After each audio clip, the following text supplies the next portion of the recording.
எதிர்வரும் 25ஆம் திகதி இரவு சேத்தமிழ் புகழ் ஜீவன், இந்திரஜித், கில்மிஷா, அக்ஷயா கலந்து சிறப்பிக்கும் இசை நிகழ்ச்சி மற்றும் பல்சுவை உணவு விருந்து மிருசுவில் மேங்கோ மென்சனில்.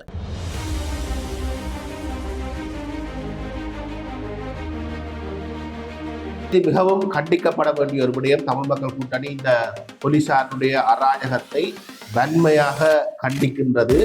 உண்மையிலே நீங்கள் அண்மையிலே பார்த்திருப்பீர்கள், இந்த நாடு எவ்வாறு இரண்டாக பிளவுபட்டிருக்கிறது என்பதற்கு இது ஒரு மிகச் சிறந்த உதாரணம். எந்த ஆட்சி வந்தாலும், எத்தகைய ஆட்சியாளர்கள் இந்த நாட்டின் ஆட்சிவிடத்தில் ஏறினாலும் இந்த சிங்கள பௌத்த தீவிரவாத மனோநிலை என்றும் மாறப்போவதில்லை என்பதை இந்த சம்பவங்கள் காட்டுகின்றன. அண்மையிலே திருவோணமலையிலே புத்தர் சிலையை கொண்டு வந்து சில புத்த பிக்குகளும் விகாராதிபதிகளும் நாட்ட முற்பட்ட போது அங்கு ஒரு அமைதியின்மை ஏற்பட்டது. அதிலே பௌத்த பிக்கு ஒருவர் போலீசாரை தாக்குகின்றார். ஆனால் போலீசார் அமைதியாக வேடிக்கை பார்த்தார்களே தவிர அந்த பௌத்த பிக்குகளையோ அல்லது அங்கிருந்த குண்டர்களையோ அகற்றுவதற்கான காத்திரமான நடவடிக்கைகளை எடுக்கும். ஆனால் இதுவே வேலன் சுவாமிகள் என்ற காரணத்தினாலோ என்னவோ, அவர் பௌத்த மதத்தை சார்ந்தவர் அல்ல என்பதனாலோ என்னவோ, காட்டு மிராண்டித்தனமாக அவர் இழுத்துச் செல்லப்பட்டு போலீஸ் வண்டியிலே ஏற்றி செல்லப்படுவதை நீங்கள் எல்லோரும் பார்க்கணும். ஆனால் இன்று நான் கேள்விப்படுகின்றேன், வேலன் சுவாமி அவர்கள் வைத்தியசாலையிலே அனுமதிக்கப்பட்டு சிகிச்சை பெற்று வருகின்றார் என்று நான் செய்திகள் ஊடாக அறிகின்றேன்.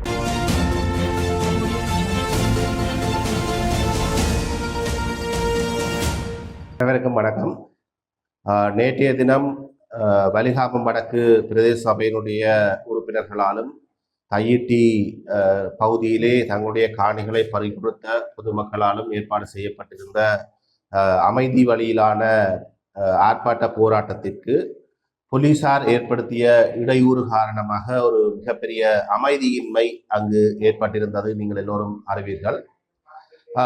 இந்த போராட்டத்திலே எங்களுடைய கட்சியினுடைய பிரதேச சபை உறுப்பினர்கள், ஆதரவாளர்கள் உட்பட ஏராளமானவர்கள் கலந்து கொண்டிருந்தார்கள். அனைத்து கட்சியைச் சேர்ந்தவர்களும் இந்த ஆர்ப்பாட்டத்திலே காணியை விடுவிப்பு தொடர்பாக போராட்டத்தில் ஈடுபட்டிருந்தார்கள். இந்த சூழ்நிலையிலே ஒரு மதகுரு என்றும் பார்க்காமல் வேலன் சுவாமி அவர்கள் காட்டுமிராண்டித்தனமாக தாக்கப்பட்டு போலீஸ் வண்டியிலே ஏற்றிச் செல்லப்படுவதை நீங்கள் எல்லோரும் காணொளிகள் ஊடாக பார்த்திருப்பீர்கள், நேரடியாகவும் பார்த்திருப்பீர்கள். அதே போன்று பல மக்கள் பிரதிநிதிகள் அதிலே போலீசாரினால் விளைச்சத்தனமாக நடத்தப்பட்டிருக்கிறார்கள். குறிப்பாக பாராளுமன்ற உறுப்பினர் சிவஞானம் ஸ்ரீதரன் அவர்கள் கூட அந்த இடத்திலே இருந்ததை பார்க்கக்கூடியதாக இருந்தது. அதே போன்று தியாகராஜா நிரோஷ் வலிகாம கிழக்கு பிரதேசங்களுடைய தவிசாளர், அவரும் காட்டுமிராண்டித்தனமாக அள்ளி சென்று போலீஸ் வண்டியிலே ஏற்றிச் செல்லப்படுவதை நீங்கள் எல்லோரும் அவதானித்திருப்பீர்கள். உண்மையிலே இது மிகவும் கண்டிக்கப்பட வேண்டிய ஒரு விடயம். தமிழ் மக்கள் கூட்டணி இந்த போலீசாருடைய அராஜகத்தை வன்மையாக கண்டிக்கின்றது. உண்மையிலே நீங்கள் அண்மையிலே பார்த்திருப்பீர்கள், இந்த நாடு எவ்வாறு இரண்டாக பிளவுபட்டிருக்கிறது என்பதற்கு இது ஒரு மிகச் சிறந்த உதாரணம். எந்த ஆட்சி வந்தாலும், எத்தகைய ஆட்சியாளர்கள் இந்த நாட்டின் ஆட்சிவிடத்தில் ஏறினாலும் இந்த சிங்கள பௌத்த தீவிரவாத மனோநிலை என்றும் மாறப்போவதில்லை என்பதை இந்த சம்பவங்கள் காட்டுகின்றன. அண்மையிலே திருவோணமலையிலே புத்தர் சிலையை கொண்டு வந்து சில புத்த பிக்குகளும் விகாராதிபதிகளும் நாட்ட முற்பட்ட போது அங்கு ஒரு அமைதியின்மை ஏற்பட்டது. அதிலே பௌத்த பிக்கு ஒருவர் போலீசாரை தாக்குகின்றார். ஆனால் போலீசார் அமைதியாக வேடிக்கை பார்த்தார்களே தவிர அந்த பௌத்த பிக்குகளையோ அல்லது அங்கிருந்த குண்டர்களையோ அகற்றுவதற்கான காத்திரமான நடவடிக்கைகளை எடுக்கவில்லை. ஆனால் இதுவே வேலன் சுவாமிகள் என்ற காரணத்தினாலோ என்னவோ, அவர் பௌத்த மதத்தை சார்ந்தவர் அல்ல என்பதனாலோ என்னவோ, காட்டு மிராண்டித்தனமாக அவர் இழுத்துச் செல்லப்பட்டு போலீஸ் வண்டியிலே ஏற்றிச் செல்லப்படுவதை நீங்கள் எல்லோரும் பார்த்திருக்கீங்க. ஆனால் இன்று நான் கேள்விப்படுகின்றேன், வேலன் சுவாமி அவர்கள் வைத்தியசாலையிலே அனுமதிக்கப்பட்டு சிகிச்சை பெற்று வருகின்றார் என்று நான் செய்திகள் ஊடாக அறிகின்றேன். உண்மையிலே இது இந்த நாடு திட்டவட்டமாக இரண்டாக பிளவடைந்திருக்கிறது என்பதை காட்டுகின்றது. அரசு இந்த நாட்டின் பிரஜைகளை இரண்டு விதமாக கையாளுகிறது என்பதை திட்டவட்டமாக காட்டுகின்றது. உண்மையிலே வேலன் சுவாமி உட்பட மக்கள் பிரதிநிதிகள் நேற்று கைது செய்யப்பட்ட விடயம் நன்மையாக கண்டிக்கப்பட வேண்டிய விடயம். அவர்கள் விளைச்சத்தனமாக கொண்டு செல்லப்பட்ட காட்சிகளும் மிகவும் வன்மையாக கண்டிக்கப்பட வேண்டிய ஒன்றாக இருக்கிறது. இந்த சந்தர்ப்பத்திலே இவ்வாறு காட்டுமிராண்டித்தனமாக நடந்த போலீசாருக்கு எதிராக கட்டாயமாக நடவடிக்கைகள் எடுக்கப்பட வேண்டும் என்பது எங்களுடைய நிலைப்பாடாக இருக்கிறது. அவர்களுக்கு எதிராக வேலன் சுவாமி அவர்கள் முன்வந்து, நிரோஷன் அவர்கள் முன்வந்து இவர்களுக்கு எதிராகவும் வழக்கு தாக்கல் செய்வதற்குரிய நடவடிக்கைகளை எடுக்க வேண்டும் என்பது என்னுடைய தாழ்மையான கருத்து. அவ்வாறு நடவடிக்கைகளை எடுக்க அவர்கள் முன்படுகின்ற போது அவர்களுக்கு துணையாக பக்கபலமாக எங்களுடைய அமைப்பு இருக்கும். சட்டத்தரணி என்ற ரீதியிலே நானும் அவர்களுக்கு பக்கத்துணையாக செயற்படுவதற்கு தயாராக இருக்கிறேன் என்ற விடயத்தையும் நான் இந்த சந்தர்ப்பத்திலே பதிவு செய்து கொள்கின்றேன். உண்மையிலே அங்கு மீண்டும் மீண்டும் தமிழ் மக்களினுடைய காணியிலே பலவந்தமாக எதேச்சாதிகாரமாக கட்டடங்கள் கட்டப்பட்டு கொண்டிருக்கின்றன. இது கண்டிக்கப்பட வேண்டிய விடயம். உண்மையிலே வலிகாமம் வடக்கு பிரதேச சபையிடமும் ஒரு வேண்டுகோளை இந்த சந்தர்ப்பத்திலே விடுக்கின்றேன். புதிதாக கட்டடங்கள் கட்டப்படுகின்ற பொழுது, அனுமதியற்ற கட்டடங்கள் கட்டப்படுகின்ற பொழுது, ஒரு சாதாரண குடிமகனாக இருந்தால், எங்களுடைய தமிழ் மகனாக இருந்தால் நீங்கள் உடனடியாக சட்ட நடவடிக்கை எடுக்கின்றீர்கள். அதே போன்று பௌத்த விகாராதிபதிகளாக இருந்தாலும் கூட அவர்களும் சட்டத்துக்கு முன் சமனானவர்கள். அந்த வகையிலே இந்த சட்டவிரோத விகாரைகள் அமைக்கப்படுகின்ற, கட்டடங்கள் அமைக்கப்படுகின்ற, பௌத்த விகாரைகள் என்ற போர்வையிலே நில ஆக்கிரமிப்பு செய்யப்படுகின்ற விடயத்துக்கு எதிராக வலிகாமம் வடக்கு பிரதேச சபையால் சட்ட நடவடிக்கைகள் எடுக்கப்பட முடியும், எடுக்கப்பட வேண்டும் என்பது என்னுடைய வேண்டுகோளாக இருக்கிறது. திரு சுகிர்தன் அவர்கள் விரைவாக இவ்வாறான சட்டவிரோத கட்டுமானங்களுக்கு எதிராக உடனடியாக வழக்கு தாக்கல் செய்ய வேண்டும் என்பது என்னுடைய கோரிக்கையாகவும் இந்த சந்தர்ப்பத்திலே இருக்கின்றது. இந்த விவகாரம் தொடர்பாக நீங்கள் கேள்வி கேட்க வேண்டுமாக இருந்தாலும் கேள்வி கேட்கலாம். இல்லை என்றால் நான் அடுத்த விவகாரத்துக்குள் செல்ல.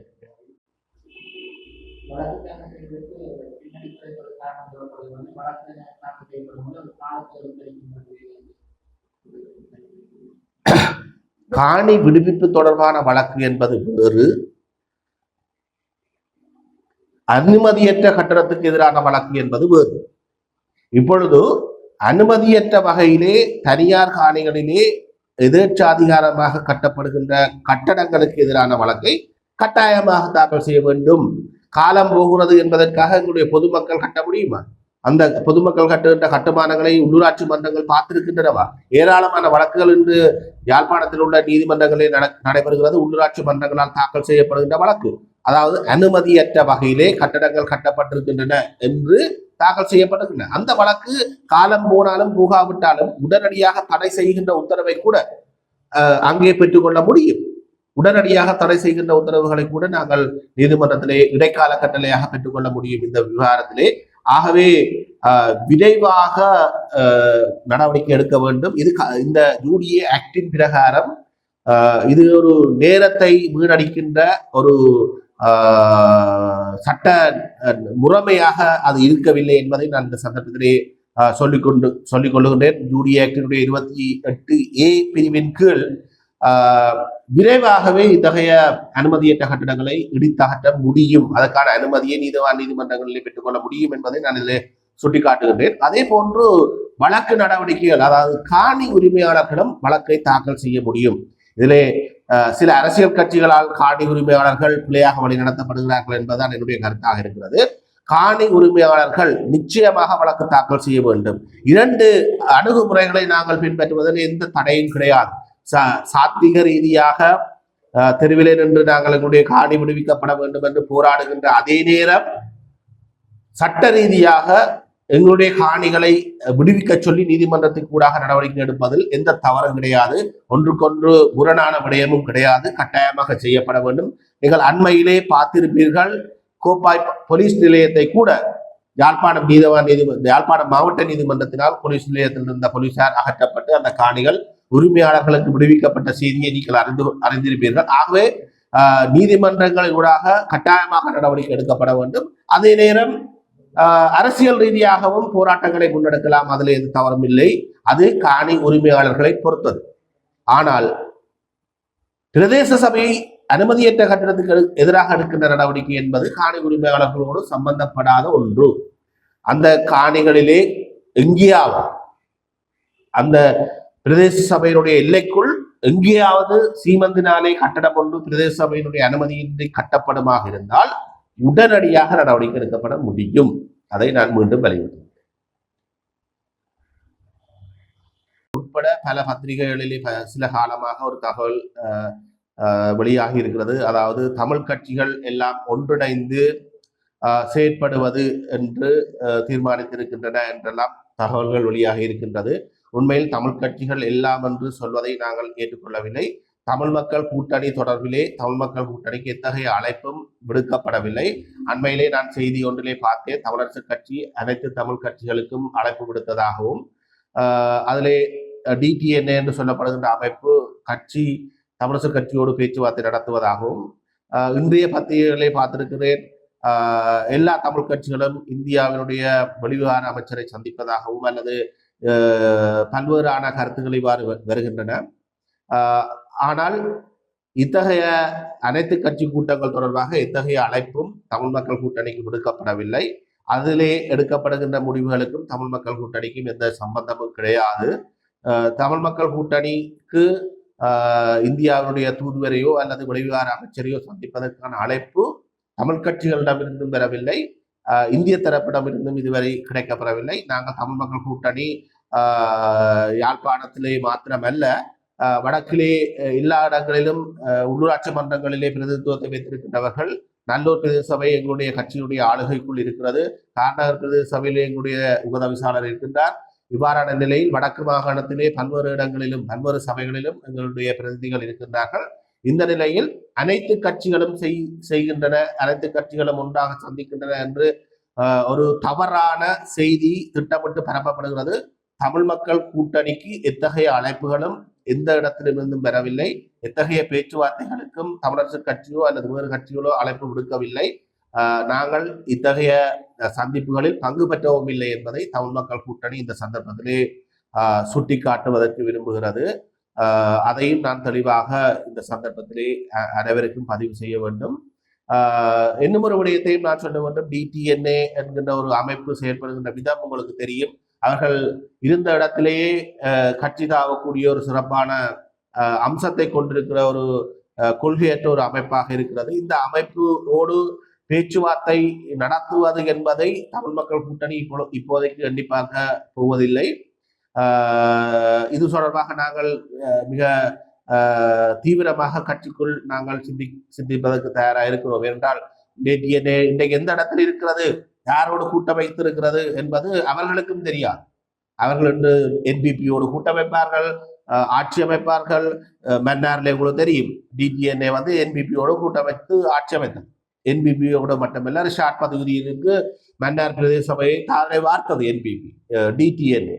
ஆகவே இவ்வாறு கொள்கை இல்லாதவர்கள் என்பிபியோடு கூட்டமைப்பார்கள், ரிஷாட் பதவியோடு கூட்டமைப்பார்கள், சைக்கிளோடு கொள்கை கூட்டுக்குள் ஒன்றிணைவார்கள், சந்திரகுமாரோடு இணைவார்கள், இன்று தமிழரசு கட்சியோடு இணைந்திருக்கிறார்கள். ஆகவே இருந்த இடத்திலேயே கட்சி மாறக்கூடிய கொள்கை மாறக்கூடிய ஒரு அமைப்போடு பேச்சுவார்த்தைகளை நடத்துவது என்பது மிகவும் சிந்திக்கப்பட வேண்டிய ஒரு விடயம். அத்தகைய செயற்பாடுகளை தமிழ் மக்கள் கூட்டணி எவ்வாறு கையாள்வது என்பதை நாங்கள் பொறுத்திருந்துதான் பார்ப்போம். ஆனால் இதுவரை எவ்வாறான ஒரு அழைப்பும் எங்களுக்கு விடுக்கப்படவில்லை.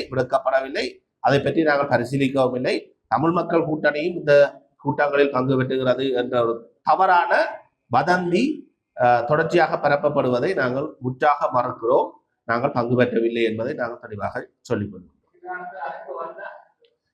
நாங்கள் தமிழ் மக்கள் கூட்டணி டிடிஎன்ஏ என்கின்ற கொள்கையற்ற அமைப்போடு பேச்சுவார்த்தை நடத்துவதை 100 தரம் ஆராயும். நாங்கள் அதை பற்றி சிந்திக்கவே இல்லை. ஆனால் தமிழரசு கட்சியிடமிருந்து இத்தகைய அழைப்பு எங்களுக்கு விடுவிக்கப்படவில்லை.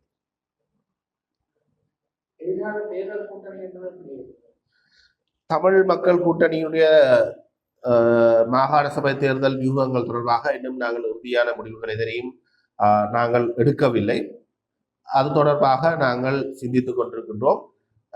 உரிய நேரத்திலே எங்களுடைய கட்சியினுடைய மத்திய குழு கூடி எவ்வாறு தமிழ் மக்கள் கூட்டணி மாகாண சபை தேர்தலை எதிர்கொள்ளும் என்ற விடயத்தில் நாங்கள் தீர்க்கமான ஒரு முடிவை எடுப்போம். எங்களை பொறுத்தமட்டிலே ஏனைய தரப்புகளோடு இணைந்து போவதற்கு தயாராக இருக்கிறோம். ஆனால் கொள்கையற்றவர்களை அல்லது அடிப்படையிலேயே தங்களுடைய அறம் இல்லாதவர்களை தடை செய்யப்பட வேண்டியவர்கள், என்னை பொறுத்தமட்டிலே நான் சொல்லுகின்ற வார்த்தை, சில அமைப்புகள் தமிழ் தேசியம் என்று சொல்லிக்கொண்டு போலியாக இயங்குகின்ற சில அமைப்புகள் தடை செய்யப்பட வேண்டிய அமைப்புகள். அவ்வாறான அமைப்புகளோடு இணைந்து பயணிப்பது என்பது தமிழ் மக்களுக்கு நாங்கள் செய்கின்ற ஒரு துரோகமாகத்தான் நாங்கள் அதை கருதுவோம். அவ்வாறான தரப்புகளோடு நாங்கள் பணியாற்றுவதை, அல்லது உங்களுக்கு தெரியும் அந்த டிடிஎன்ஏனுடைய முக்கிய தலைவர்களில் ஒருவருடைய லீலைகளை பற்றி நீங்கள் அண்மையிலே வெளியாகிய கருத்துக்களையும் நீங்கள் அறிந்திருப்பீர்கள். இவ்வாறான தலைவர்களோடு, இவ்வாறான அமைப்புகளோடு இவ்வாறு ஒன்றாக பயணிப்பது அது எவ்வாறு தமிழ் மக்களுக்கு நாங்கள் செய்கின்ற ஒரு சேவையாக இருக்கும் அல்லது ஒரு அறமாக இருக்கும் என்பது எனக்கு கேள்வியாக இருக்கிறது. ஆகவே அந்த அமைப்பிலே இருக்கக்கூடிய இளைஞர்களுக்கு நாங்கள் ஒரு அழைப்பை இந்த சந்தர்ப்பத்திலே விடுக்கின்றோம். எதிர்காலத்திலே அரசியலில் முன்னோக்கி பயணிக்கக்கூடிய அந்த இளைஞர்கள் அவருடைய மூத்த தலைவர்களை கைவிட்டு வெளியேறி எங்களோடு பயணிக்கிறதுக்கு நாங்கள் அவர்களை அன்போடும் உரிமையோடும் அழைக்கிறோம். பல இளம் தலைவர்கள் இருக்கிறார்கள், தமிழ் மக்களுக்காக போராடக்கூடிய தலைவர்கள் இருக்கிறார்கள், உண்மையாக போராடக்கூடிய இளம் தலைவர்கள், அடுத்த தலைமுறை தலைவர்கள் இருக்கிறார்கள். நேற்றைய தினம் கைது செய்யப்பட்ட நிரோஷ் போன்றவர்கள் இருக்கிறார்கள். அவர்கள் தயவு செய்து தங்களுடைய தலைமைகளுடைய தரைகட்ட போக்கை கைவிட்டு அந்த தலைமைகளிடமிருந்து விடுபட்டு தமிழ் மக்களுடைய எதிர்கால அரசியலுக்காக தங்களை அர்ப்பணிக்க வேண்டும். ஒரு சரியான ஒரு பாதையை அவர்கள் தெரிவு செய்து கொள்ள வேண்டும். நாங்கள் அதற்கான அழைப்பை நாங்கள் அன்போடும் உரிமையோடும் விடுக்கின்றோம். இந்த சந்தர்ப்பத்தில் எதிர்காலத்தில் தமிழ் கட்சி பழையோட டிடிஎன்ஏயோட அந்த சிறப்பு இணைஞ்சு அவங்களோட நாங்கள் அது தொடர்பாக இதுவரை கட்சி மட்டத்திலே ஆராயவில்லை. ஆக குறைந்தது நான் பக்கத்தில் இருக்கிற பார்த்திபன் விஷ்ணுகாந்தோட கூட நான் இது சம்பந்தமாக கலந்துரையாடவில்லை. ஆனால் என்னுடைய தனிப்பட்ட கருத்து டிடிஎன்ஐ இந்த தமிழ் அரசியலிருந்து அகற்றப்பட வேண்டிய ஒரு அமைப்பு. முன்னாள் அவர்களுக்கு பாவ மன்னிப்பு வழங்கப்பட்டது. அந்த பாவ மன்னிப்பை அவர்கள் சரியாக பயன்படுத்தி கொள்ளவில்லை. தொடர்ச்சியாக மக்களை ஏமாற்றுகின்ற, பேய்காட்டுகின்ற ஒரு செயற்பாட்டையே அவர்கள் செய்து வருகிறார்கள். அவர்களுக்கு எந்த கொள்கையும் கிடையாது, ஒரு அடிப்படை கொள்கையும் கிடையாது.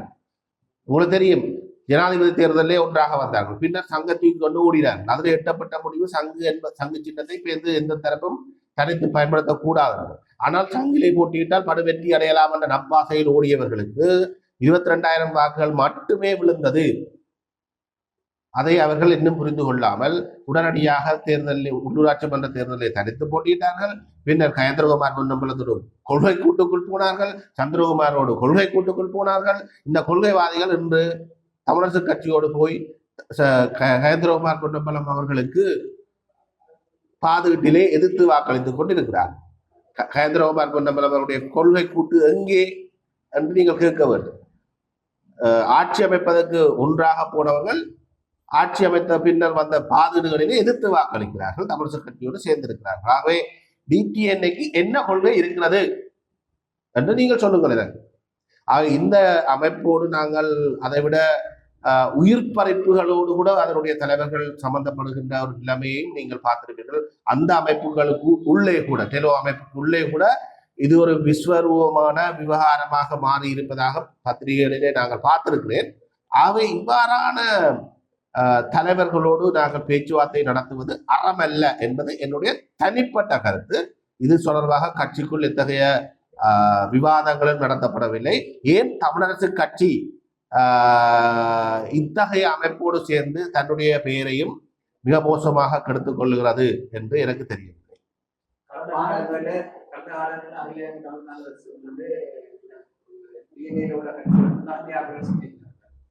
உள்ளாட்சி தேர்தல் கொள்கை கூட்டாண்மை சொல்லி உடன்பாடுக்கு போய் அவர்களும் கூட்டு வைத்துதான் இந்த நிலையில நீங்களும் கல்வியான இந்த நேரத்துல எதிர்காலத்துல எல்லா தமிழ் பேசி கட்சியில தமிழ் கட்சிகளை அவங்க கூட்டாக பழைய மாதிரி கூட்டாளி மாதிரி தேர்தலை ஏற்பட வேண்டிய ஒரு நிலைமை ஏற்படுவாங்க இருக்கிறார். அதாவது தமிழரசு கட்சி மற்றும் சங்க கூட்டணிகளோட கட்சிகள் எல்லாம் அவர்களிலிருந்து ஒரு தேர்தல் ஏற்பட வேண்டிய நிலைமை ஏற்படுவாங்க இருந்தால் தமிழ் கூட்டணிகள் அப்புறம் தனித்து தான் போட்டியிட அதான் நான் இப்பொழுது சொன்ன கருத்து என்னுடைய தனிப்பட்ட கருத்து, என்னுடைய தனிப்பட்ட மனநிலை. இத்தகைய அவர்களோடு கூட்டுக்கு போகக்கூடாது. தமிழரசு கட்சி அத்தகையவர்களோடு கூட்டுக்கு போனால் நாங்கள் தமிழரசு கட்சியோடு கூட்டுக்கு போவதா இல்லையா என்பது தொடர்பில் பரிசீலிக்க வேண்டும் என்பது என்னுடைய தனிப்பட்ட கருத்து. ஆனால் இந்த விவகாரம் தொடர்பாக தமிழ் மக்கள் கூட்டணி எத்தகைய முடிவையும் எடுக்கவில்லை. நான் இது சம்பந்தமாக ஈவன் பார்த்திபனோடு கூட நான் கலந்துரையாடவில்லை. விக்னேஸ்வரன் ஐயாவோடு இதுவரை எத்தகைய பேச்சுவார்த்தைகளுக்கு இது சம்பந்தமாக எடுக்கப்படவில்லை. ஆனால் விக்னேஸ்வரன் ஐயாவுக்கும் இவர்களுடைய போக்கு அவ்வளவு ஆரோக்கியமான போக்காக இல்லை என்பது அவருடைய நிலைப்பாடாக இருக்கிறது. 2025ஆம் ஆண்டு உள்ளூராட்சி மன்ற தேர்தலிலே நாங்கள் தனித்து போட்டியிடுவதற்கு தமிழ் தேசிய DTN என்று சொல்லுகின்ற அந்த அமைப்பினுடைய கொள்கை விரோத போக்குத்தான் விக்னேஸ்வரன் ஐயா தனி வழியிலே போக வேண்டும் என்ற முடிவை அவர் எடுத்திருந்தார். ஆனால் மாகாண சபை தேர்தல் தொடர்பில் நாங்கள் இத்தகைய விவாதத்துக்கும் போகவில்லை. ஆனால் நான் உங்களிடமே திருப்பி கேட்கிறேன், இவ்வாறானவர்களோடு கொள்கைக்கு எவ்வாறு இணங்கி போது அவர்கள் இன்றைக்கு NBPயோடும் சேர்ந்து ஆட்சி அமைத்திருக்கிறார்கள். தேர்தலுக்கு முதல் NBPயை வன்மையாக விமர்சித்தவர்கள், கடுமையாக எதிர்த்தவர்கள், NBP ஆட்சிக்கு வரக்கூடாது என்று பிரச்சாரம் செய்தவர்கள்.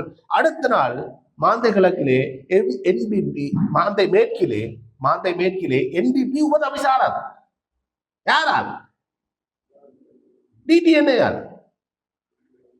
மன்னார் பிரதேச சபையிலே ரிஷாட் பதிகளுக்கு ஆட்சி அதிகாரத்தை வழங்கி இருக்கிறார்கள். மன்னார் நகரசபையை கைப்பற்றுவதற்காக மன்னார் நகரசபை தலைவருடைய சீத்துவங்கள் உங்களுக்கு தெரிந்திருக்கும் என்று நினைக்கிறேன். வேணுமென்றால் என்னிடம் அவருடைய வாய்ஸ் ரெக்கார்ட் இருக்கிறது. பச்சை தூசணத்தாலே ஒரு அதிகாரியை பேசுகிறார். அவ்வாறானவர் தான் மன்னார் நகரசபையுடைய தவிசாளராக இருக்கிறார். தூசணங்களாலே, கெட்ட வார்த்தைகளாலே அங்கே இருக்கக்கூடிய உயர் அதிகாரி, அரச உயர் அதிகாரி, இந்த தவிசாளருக்கு மேலே இருக்கக்கூடிய அதிகாரியை பேசுகின்ற ஒருவர் தான் இந்த தமிழரசு DTN மன்னார் நகர சபை தலைவர். இவ்வாறான ஒரு கட்சியோடு சேர்ந்து பயணிப்பது என்பது அறமல்ல என்பது என்னுடைய தனிப்பட்ட கருத்து.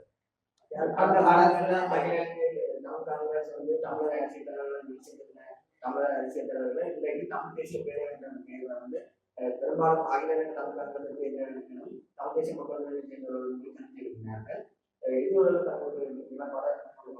இல்லை, என்னுடைய கருத்து ஒன்றுதான். இன்று அகில இலங்கை தமிழ் காங்கிரஸ் தலைவர்கள் அல்ல தமிழ் தேசிய பேரவை என்ற தலைவர்கள் அவர்கள் 3-4 பேர் இருக்கிறது. அதில் பொருத்தமான பேரை போட்டுக் கொள்ளுங்க. 3 ஆளுங்க தான். வீட்டில் செல்ல பேர் வச்சு சொல்ற மாதிரி வீட்டு பேர், நாட்டு பேர், பள்ளிக்கூட பேர் என்று இருக்கிற மாதிரி அவர்கள் 3 பேர் இருக்கு. 3 ஒன்றுதான். தமிழக தலைவர்களை சந்திப்பதில் தவறு கிடையாது. தமிழக தலைவர்களை சந்திக்க வேண்டும், அதிலே மாற்று கருத்துக்கு இடம் கிடையாது. அவர்களிடம் சென்று நாங்கள் தமிழக அரசியலுக்குள் எங்களை சிக்கி வைக்கக்கூடாது. அதாவது நாங்கள் தமிழகத்திலே இருக்கக்கூடிய ஒரு கட்சி சார்பானவர்களாக எங்களுடைய அரசியல் நிலைப்பாடுகளை எடுக்காது, தமிழக தலைவர்கள், கட்சி பேதமின்றி தமிழக தலைவர்கள் ஈழத்தமிழ் மக்களுடைய அரசியல் போராட்டத்துக்கு தங்களுடைய ஆதரவை வழங்க வேண்டும் என்று கூறுவதில் எத்தகைய தவறும் கிடையாது. ஏனென்றால் அது இன்றியமையாத ஒன்றும் கூட.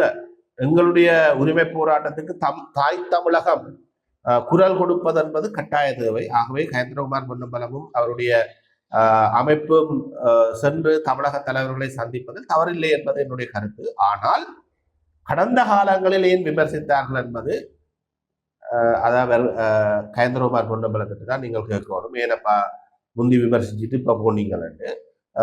ஆனால் ஒரு விடயத்தை நான் சொல்லுவேன். நான் அறிந்த வகையிலே கஜேந்திரகுமார் பொன்னம்பலம் நாங்கள் ஒன்றாக செயற்பட்ட காலத்திலும் கூட தமிழக தலைவர்களோடு நாங்கள் முரண்பட வேண்டும் என்று ஒரு காலமும் எனக்கு சொன்னது கிடையாது. தமிழகத்தோடு நல்ல தொடர்பை பேண வேண்டும் என்கின்ற விடயத்தில் அவரும் நாங்கள் பயணித்த காலத்திலும் அவர் ஒன்றாக பயணிக்க வேண்டும் என்பதை அவர் ஏற்றுக்கொண்டிருந்தார். குறிப்பாக நாங்கள் சொல்ல வேண்டுமாக இருந்தால் கருணாநிதி அவர்களால் தெஷோ மாநாடு ஒன்று அழைப்பு விடுக்கப்பட்ட போதும் கூட அந்த நேரம் கருணாநிதி படுதோல்வி அடைந்திருந்தவர். எதிர்கட்சி தலைவராக கூட வராத காலத்தில் கூட தமிழக தலைவர்களோடு பயணிக்க வேண்டும் என்ற கருத்தை அவர் தொடர்ச்சியாக சொல்லி வந்தவர். ஆகவே அங்கு நாங்கள் தமிழ் திமுகவோடு தான் நாங்கள் அணி சேர்கிறோம், அல்லது அதிமுகவோடு தான் அணி சேர்கிறோம், அல்லது விஜயனுடைய தமிழக வெற்றி கழகத்தோடு தான் அணி சேர்கிறோம் என்கின்ற விடயங்கள் இல்லாமல் அனைத்து கட்சிகளோடும் பாரபட்சமின்றி நாங்கள் தொடர்புகளை வைத்திருப்பது அத்தியாவசியமான ஒரு விடயம். எந்த கட்சி ஆட்சிக்கு வந்தாலும் அதை பொறுத்தும். ஆனால் இந்த சந்தர்ப்பத்திலே ஒரு விடயத்தை அரசியல் சாணக்கியம் இல்லை என்று நான் கருதுகின்றேன். குறிப்பாக மத்திய பாராளுமன்றத்திலே மத்தியிலே ஆட்சி அமைப்பது பிஜேபி. பிஜேபிக்கு எதிரான அமைப்பாக தமிழகத்திலே இருக்கக்கூடிய டிஎம்கே, கலைஞர் கருணாநிதியுடைய மகனுடைய ஸ்டாலினுடைய கட்சி இருக்கிறது. பிஜேபிக்கு எதிரான நிலைப்பாடோடு இருக்கிறது. பிஜேபிக்கு எதிரான காங்கிரஸ் கூட்டணியோடு பயணிக்கிறது.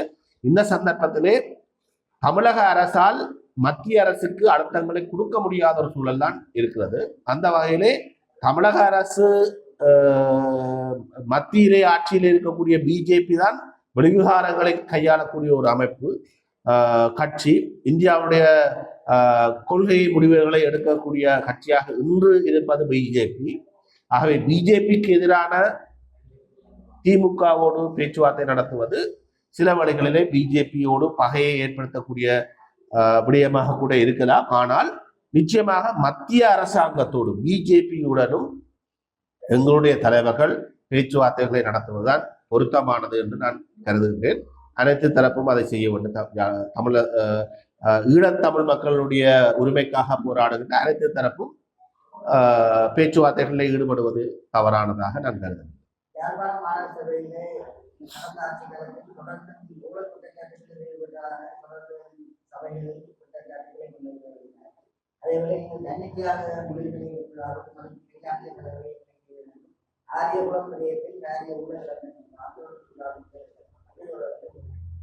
ஆரியகுளம் தொடர்பாக ஒவ்வொரு விடயம் தொடர்பாகவும் சபை தீர்மானம் இருக்கிறது.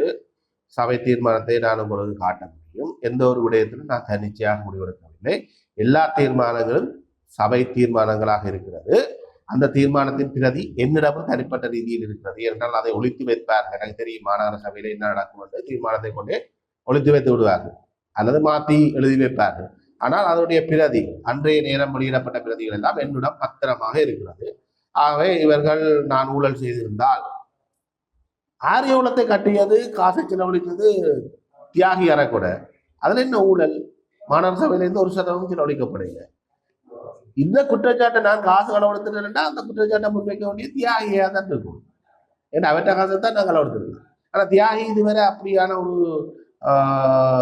கருத்தை வெளியிடவில்லை. மாறாக என்னோடு மிக நெருங்கிய நல்ல உறவில் தான் தியாகி அறக்கட்டளையினுடைய உரிமையாளர் ராமதவா தியாகேந்திரன் இருக்கிறார். அவர் ஒரு நாளும் நான் காசு களவெடுத்ததாக சொல்லவில்லை.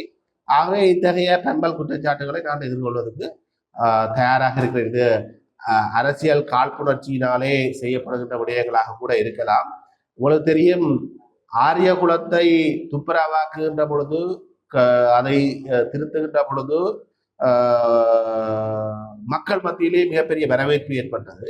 ஆகவே அந்த வரவேற்பை இல்லாமல் செய்வதற்காக இன்று ஆரியகுலம் கைவிடப்பட்ட நிலையிலே இருக்கிறது. இதைத்தான் மணிவண்ணன் செய்தார். இப்ப குப்பையா இருக்கிற ஆரியகுலத்தை தான் மணிவண்ணன் செய்தார் என்று காண்பிக்க வேண்டும் என்ற மனோநிலையில் இயங்குகிறார்களா என தெரியவில்லை. ஆனால் அப்படி செய்யக்கூடாது. இது மக்களுக்கான சொத்து. அதைவிட தியாகி அறக்கடையினுடைய உரிமையாளர்களுடைய மனநிலையை யோசித்து பாருங்கள். நான் இவ்வளவு பெரிய காசு 2,50,00,000 நான் செலவழித்திருக்கிறார். 2.5 கோடி கிட்டத்தட்ட, அதை விட கூட என்றுதான் நான் நினைக்கின்றேன். 2.5 கோடியை செலவழித்தவர் அதை பார்க்கின்ற பொழுது இவ்வளவு மனம் வேகும். தன்னுடைய பணத்திலே இன்று கைவிடப்பட்டிருக்கிறது இந்த ஆரியகுலம் வந்து. அதே நேரம் வேறு ஒரு முயற்சியாளர் யாராவது இந்த பொதுமக்கள் வருவார்களா, இவ்வாறு தங்களுடைய பணத்தை கொடுத்து இந்த யாழ்ப்பாணத்தை முன்னேற்ற காசு கொடுத்தால் கட்டப்படும், நடத்தினால் கைவிடப்பட்டு கேவலமாக மாறும் என்ற மனநிலை தான் ஒரு செய்தியை தான் நாங்கள் சொல்லிக் கொண்டிருக்கிறோம். ஆகவே உடனடியாக ஆரியகுலம் புனரமைக்கப்பட்டு மீண்டும் பழைய நிலைமைக்கு கொண்டு செல்லப்பட வேண்டும். இது தமிழ் மக்களுடைய சொத்தே தவிர மணிவண்ணனுடைய சொத்து அல்ல.